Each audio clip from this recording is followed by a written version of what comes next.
Alors, mes chers amis, pour ce nouveau cours de Torah, vous voyez, je suis déguisé en roi du Maroc ce soir. Bah, je suis en pyjama, pour tout vous dire. Je suis rentré d'une Hanouka de Baït, d'une inauguration d'une maison. Maison juive, bien sûr, ici en terre d'Israël, à Yerushalayim. La maison de ma cousine. Et on a fait des divrei Torah, on a lu des textes de la Mishnah et du Zohar, de Rabbi Shimon Bar Yochai, pour amener la bracha, la bénédiction dans la maison. Ma cousine qui est également enceinte, donc inauguration de sa maison, et on nous souhaite une Leda Kala, un accouchement facile et sans souffrance, Béchara Tova dans un moment propice. Elle accouche dans les jours qui viennent, les semaines qui viennent. Il y a d'ailleurs son père, mon oncle, qui arrive dimanche, si Dieu veut, ici en Israël, donc c'est incessamment sous peu. Brachot pour la maison, pour le bébé, pour la maman, que des brachot ce soir. Et on continue. On a commencé hier notre premier cours sur se donner de la force. Ce soir, c'est le cours numéro 2. C'est important. Je pense qu'on explore ce côté-là de se donner de la force mutuellement. Alors, hier, on a introduit là où les problématiques, pourquoi on a besoin aujourd'hui tous de se donner de la force. Aujourd'hui, on va essayer de encore plus coller à la paracha qu'on va lire ce Shabbat, et on fera le trait d'union ainsi chaque semaine avec la sidra de chaque semaine, la paracha de chaque semaine, toujours dans cette série thématique de cours de se donner de la force. Il y a une chose que je ne vous ai pas dit hier, que le Rav Amselem d'ailleurs nous a ramené hier, une chose qui est incroyable et qui donne de la force. Notre première maman hébreu de notre histoire, c'est Sarah. Sarah Imenu, Sarah notre maman, qui s'appelait Sarai. Dieu lui a enlevé le Yud, lui a mis le He, qui a fait Sarah, qui veut dire littéralement princesse.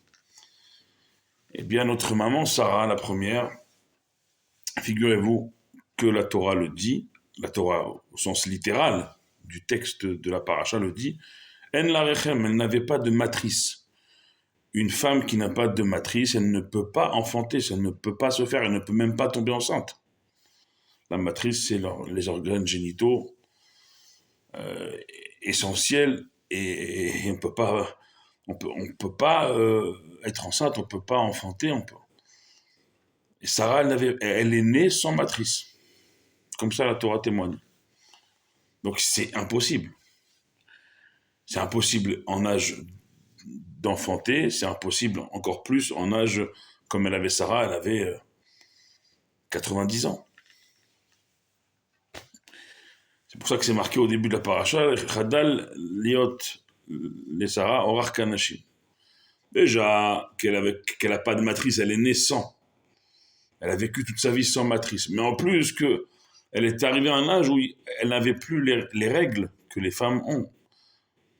Et donc c'est pour ça que Sarah, elle a ri, elle a rigolé, elle a dit mais comment moi j'ai rien en moi qui me permet en âge entre guillemets requis d'avoir des enfants, mais alors aujourd'hui plus encore à mon âge, enfin il y a plus rien quoi.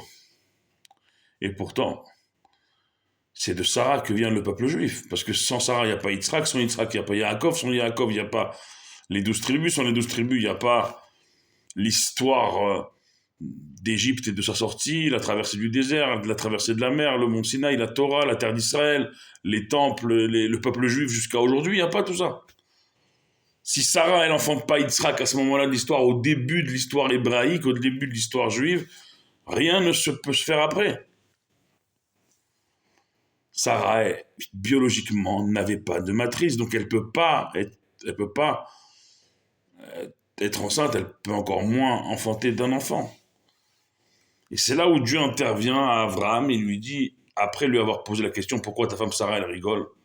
Dieu, il dit à Abraham, Aïpalem Adonai Davar, est-ce qu'il y a une chose à Dieu qui est impossible, qui est trop, je sais pas, qui est trop tout court? Est-ce qu'il y a une chose, Dieu, il dit, est-ce qu'il y a une chose qui est impossible à réaliser par Dieu? La Moab, à la date où j'étais indiqué, excusez-moi, 1 heure du matin, à la date où je t'ai indiqué, Kaed Haya ou Saraben. Elle sera enceinte, elle enfantera, et il lui donne même le sexe de l'enfant, elle aura un garçon, un fils. Mais ça, il faut comprendre une chose qui se joue là. C'est que l'histoire juive, notre histoire, la nôtre, mais elle se joue là, dans le corps d'une femme qui est née sans organes génitaux pour être enceinte et pour enfanter. Et de ce néant, de ce qu'on appelle dans la Kabbale, dans la mystique juive, de ce haïn, de ce néant, vient le yesh, vient l'existant, vient quelque chose qui n'existait pas la seconde avant et qui, une seconde après, dans ce néant, de ce néant naît l'existant. C'est des notions très profondes, mais c'est comme ça que le monde a été créé de tohu vavohu, du chaos, du néant, de rien. Dieu a fait, Yesh a fait non seulement ce monde dans lequel on vit, mais tout un système solaire, un espace qui nous paraît infini, mais qui à l'échelle de Dieu, c'est rien, parce que Dieu, il est vraiment infini. Eh bien, elle avait rien en elle, Sarah. Dieu lui a fait tout au point que, oui, à 90 ans, sans matrice, et à son âge où il n'y a plus de règles menstruelles pour les femmes de son âge, 90 ans, c'est impossible, il a fait naître Yitzhak. C'est-à-dire que ça va encore plus loin que à la création où Dieu il prend une côte de Adam et d'Adam Arishon et il crée Ève, il crée Chava, sa femme. Ça va plus loin parce que là, il prend une côte pour faire une autre côte. Donc, c'est comme si dupliquait Adam Arishon pour faire Chava, mais là, Sarah, il n'y a rien en elle. En termes de ce qu'il faut pour se reproduire, il n'y a rien en elle. Et de ce rien, c'est pas il va lui remplir son corps d'une matrice et de règles non, elle va tomber enceinte et enfanter sans matrice. Elle va accoucher sans matrice. Sarah non. Il n'y a rien. Et il n'y aura jamais rien. Bon, d'accord. De ce rien va naître tout finalement parce que sans Yitzhak, le monde il se fige. S'il n'y a pas tout ce qui s'est passé après, qui Yitzhak qui carré les Chazara, parce que de Yitzhak a dit Dieu, viendra ta descendance et que sans ta descendance Abraham, la descendance de Yitzhak, de Yaakov, d'Israël, sans la Torah, sans le Beth Amikdash, sans la terre d'Israël, sans le monde n'a pas été programmé pour vivre sans ces éléments-là. Et aujourd'hui, on a eu un cours où ça va très très loin. Un autre cours aujourd'hui de Shmuel Nataf, mon collègue, incroyable sur le chapitre 7 du livre de Yoshua, de Josué, où là-bas, c'est marqué que les bénis Israël, dans la première guerre en terre d'Israël, ils n'ont pas respecté l'ordre de Dieu de ne pas voler, ils ont volé, même un peu, mais ils ont quand même volé une seule personne. Elle a fait mourir à la seconde guerre 36 personnes. À la troisième guerre, celui qui a volé, il a reconnu. Il a rendu, il a fait la réparation de cet acte de vol. À partir de la troisième guerre jusqu'à toutes les guerres d'Israël que Yoshua a menées face aux 7 peuples qui habitaient la terre d'Israël à l'époque, non seulement il les a fait, il les a gagnés, mais plus une goutte de sang n'a coulé, plus un mort, pas même un blessé. Pourquoi ? Parce que Dieu le dit clairement. Vous m'écoutez, je vous écoute. Vous voulez en faire qu'à vos têtes, dire que en gros, c'est trivial, mais c'est ce qui s'est passé. Pendant 40 ans, Yoshua n'a pas vu une goutte de sang juif couler sur la terre d'Israël. Ni mort, ni même blessé, ni même pas une égratignure. Pourquoi ? Parce qu'à partir du moment où le peuple comprend que s'il n'écoute pas la parole de Dieu, il y a danger. Alors il écoute la parole de Dieu, il n'y a plus danger. Combien aujourd'hui on donnerait n'importe quoi après les 6 soldats Golani qui ont été tués hier. 6 soldats encore hier soir, ce matin. 6 soldats. Combien les familles, combien on donnerait pour, pour que plus aucun soldat ne tombe? Combien on donnerait? Ça dépend de nous. Même vous qui êtes en dehors d'Israël, qui m'écoutez en ce moment, quand l'Israël arrive, on est tous garants d'un autre juif. Dans le monde, on ne sait pas où, on est tous garants d'un autre juif. Donc également, potentiellement, d'un soldat, de tous nos soldats, qui se battent pour nous en Israël, mais pour vous aussi en diaspora, se battent. Si l'État d'Israël tombe, le peuple juif tombe, mes chers amis. Et si vous voulez que le peuple juif tienne et que l'État d'Israël tienne, c'est par la volonté de Dieu. Si on accomplit sa volonté, non seulement on tient, mais il n'y aura plus un seul soldat qui tombera.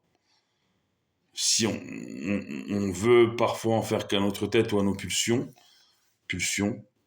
attention, parce que on le voit clair et net. Dans le livre de Yoshua, une époque où on est juste après celle de Moïse, juste après celle de Moshe Rabbeinu, les générations dorées spirituellement. Un larcin, un vol, 36 soldats de l'époque qui tombent. Les guerres de David vont emporter jusqu'à jour 72 000 hommes, des fois par jour. Il y a David Améler à leur tête, il y a le roi David. Plus que ça, parce que le peuple déjà avait commencé à décliner. Imaginez-vous à notre époque, c'est pour ça que nous, on se doit, pour sauver la vie d'un autre soldat, d'un autre juif, civil comme militaire, dans le monde, on se doit de s'améliorer. Et comment on s'améliore? Sarah, elle nous dit, moi, j'avais rien en moi. J'ai tout eu, j'ai donné, j'ai permis au peuple juif et donc au monde de continuer à exister alors que j'avais rien en moi. Si déjà moi qui ai rien en moi, j'ai pu enfanter, j'ai pu donner la vie à 90 balais, combien vous, mes enfants, nous dit notre mère Sarah, vous avez tout ce qu'il faut en vous, Baruch Hashem, et vous ne donnez pas. Eh bien, Sarah nous dit donnez. Ça veut dire donner de vous-même jusqu'à épuisement, jusqu'à même que vous pensez qu'il n'y a plus rien qui fera que vous receviez quelque chose. Et ben, encore une fois, je le répète, on terminera par là ce soir. Du néant vient l'existant. Passez un Shabbat le plus utile qui soit. Priez pour nous comme on prie pour vous ensemble, on est toujours plus fort. Baruch Adonai Leolam, Amen, Amen.